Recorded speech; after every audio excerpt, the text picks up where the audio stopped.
एक ऐसी रहस्यमय गुफा जहां आज भी सूरज की रोशनी नहीं पहुंचती है। अंग्रेजों के जमाने की वह जगह जहां बहते पानी के बीच से रास्ता जाता है। पहाड़ों के बीच छुपा वो चमत्कारी झरना जिसके पानी में नहाने से शरीर की सारी थकान और बीमारियां मिट जाती है। तो कभी कभी लाइफ में सबसे बेहतरीन सफ़र वो होते हैं जो हमने कभी प्लान ही नहीं किए होते। हमारा असल प्लान था ऋषिकेश जाने का, राफ्टिंग करने का और गंगा जी में डुबकी लगाने का। शुरुआत हुई पुरानी दिल्ली रेलवे स्टेशन से। हमने जनरल टिकट ली, चेकिंग कराई, लेकिन जैसे ही हम प्लेटफॉर्म पे पहुंचे सामने जो नज़ारा था वो किसी समुद्र से कम नहीं था। ट्रेन आई और हम किसी तरह धक्के खाकर ट्रेन के अंदर घुस गए, लेकिन अंदर जाते ही जो भीड़ देखी, सच कहूँ तो अंदर से बहुत अजीब सा फील हुआ। ऐसा लगा जैसा सांस लेना मुश्किल हो रहा है, घुटन सी होने लगी।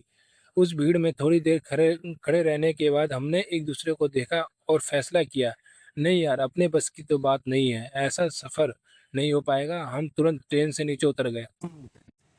और ऋषिकेश का वो बेहतरीन प्लान इस टिकट के साथ वहीं प्लेटफॉर्म पे खत्म हो गया। अब बाहर आ चुके थे। वहां से हमने ई रिक्शा ली और सीधे निकल पड़े कश्मीरी गेट ISBT बस अड्डे की ओर। दिमाग में कसमत चल रही थी, अब जाए तो जाए कहाँ।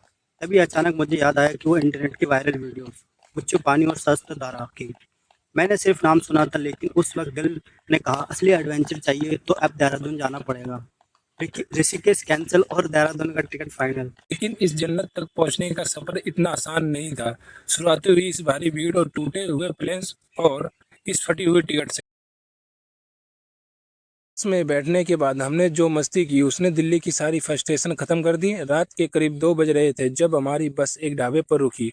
उस शांत रात में वह ढाबे की गर्मा गर्म चाय और नाश्ता, यकीन मानिए, वह सुकून शब्दों में बताया नहीं जा सकता है। और फिर जब बस में दोबारा चली तो खिड़की से आती सुबह सुबह की ठंडी हवा और सुबह 5 बजे का सुबह खूबसूरत सनराइज, सच कहूँ तो इस पल के लिए हम सफ़र करते हैं। फाइनली दिल्ली की उस घुटन भरी भीड़ से निकलकर हम पहुंच चुके देहरादून के महाराणा प्रताप बस अड्डे पर। नाश्ता हमने कर लिया, लेकिन कहानी यहीं खत्म नहीं हो रही है, क्योंकि पार्ट 2 में हमने सीधे जाने वाले शस्त्रधारा के उन चमत्कारी झरनों के बीच, और उसके बाद पार्ट 3 में हम उतरेंगे गुच्चू पानी की रहस्यमय गुफा। ये सफर बहुत शानदार होने वाला है, इसलिए इस चैनल को अभी सब्सक्राइब कर लीजिए ताकि आगे का एडवेंचर आपसे मिस ना हो। मिलते हैं सीधे शस्त्रधारा में, तब तक के लिए बाय बाय।